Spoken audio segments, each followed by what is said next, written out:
The crystalline halls of the Zephyrian diplomatic station hummed with low-frequency conversations as delegates from across the galaxy gathered for the annual interspecies academic exchange. Mino adjusted her simple Earth-standard jumpsuit, feeling underdressed among the elaborate ceremonial garments worn by the other species. Her dark hair was pulled back in a practical ponytail, and her brown eyes surveyed the crowd with quiet curiosity. "First time off-world?" asked Daniel, her fellow human exchange student.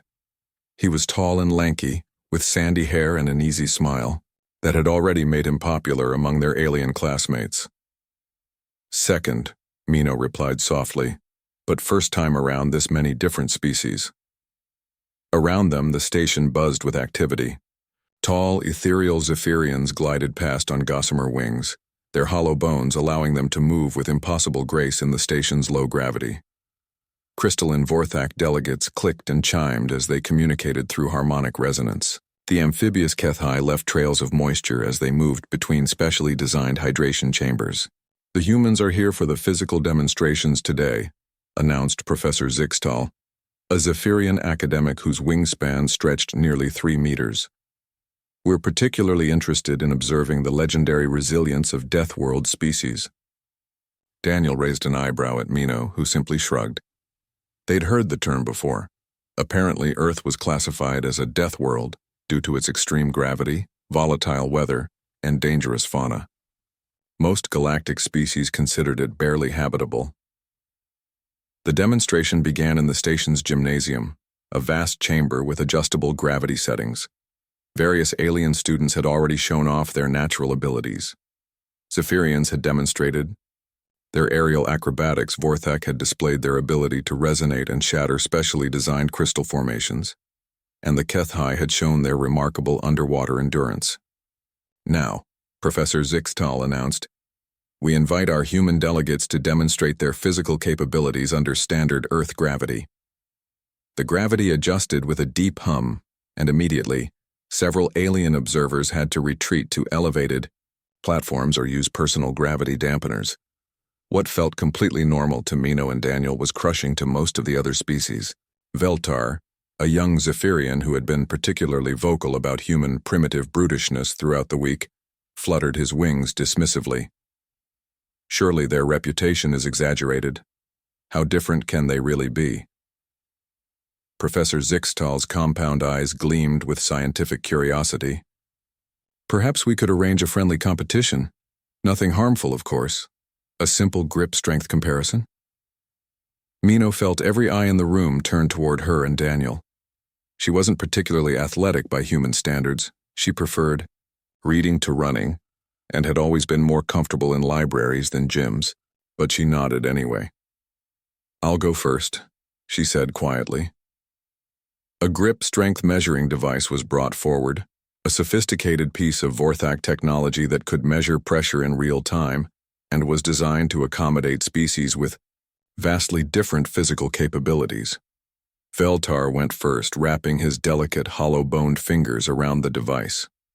The readings showed 47 units of pressure, impressive for his species, according to the murmurs from the crowd. "Your turn, human," he said with what might have been smugness, though expressions were hard to read on Zephyrian features. Mino approached the device casually. She'd never thought of herself as particularly strong. Back home, she struggled to open stubborn pickle jars and usually asked Daniel to help move furniture in their dorm. But she wrapped her fingers around the grip measurement device and squeezed with what she considered moderate effort. The device's display flickered, then began climbing rapidly. 100 units, 200, 300. "Is it malfunctioning?" Professor Zixtal asked, his voice betraying concern.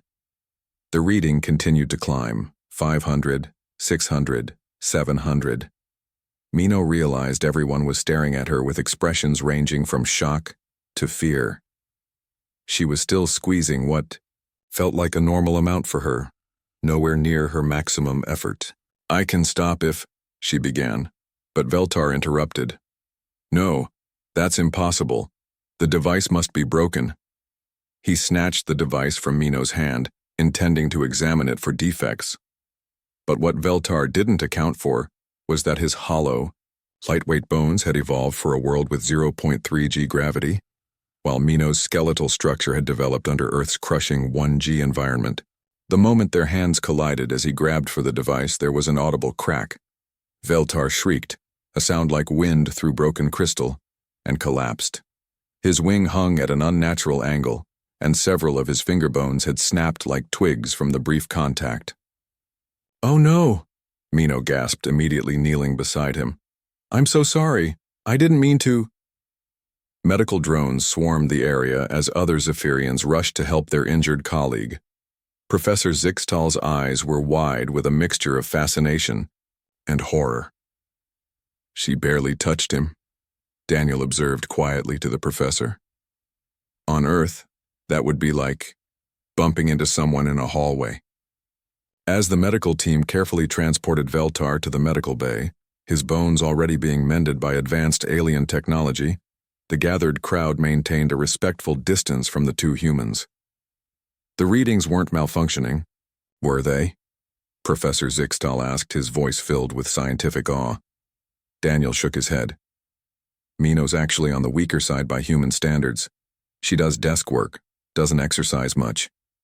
Professor Zixtal's wings trembled slightly. "Weaker side?" "I play recreational sports back home," Daniel added helpfully. "Want to see what I can do with that device?" Half the alien observers immediately backed away further. Later, as they sat in the quiet of their assigned quarters, Mino stared at her hands. "I've never hurt anyone before." "You didn't mean to," Daniel reassured her. "And he'll be fine. Their medical technology is incredible. It's just..." Mino paused, trying to articulate her thoughts. "Back home, I'm just normal, maybe even weak. But here..." Daniel nodded thoughtfully. "Here, we're the aliens. And apparently, we're the scary ones." Through their window, they could see Earth in the distance, a blue-green marble that most galactic species considered barely habitable. A death world where the gravity alone would crush most civilizations, where storms could level cities, where the native species had evolved to be so resilient that a gentle touch could shatter alien bones. "Makes you appreciate home," Mino said softly. As word of the incident spread throughout the station, the two humans noticed a change in how they were treated. Gone were the dismissive attitudes and patronizing comments about primitive species. Instead, they were met with a mixture of respect, curiosity, and carefully maintained distance. The galaxy had learned an important lesson that day. Sometimes the greatest strength comes not from advanced technology or superior intellect, but from simply surviving on a world that refuses to be gentle. And Mino, the quiet library girl who couldn't open pickle jars, had become a legend without even trying.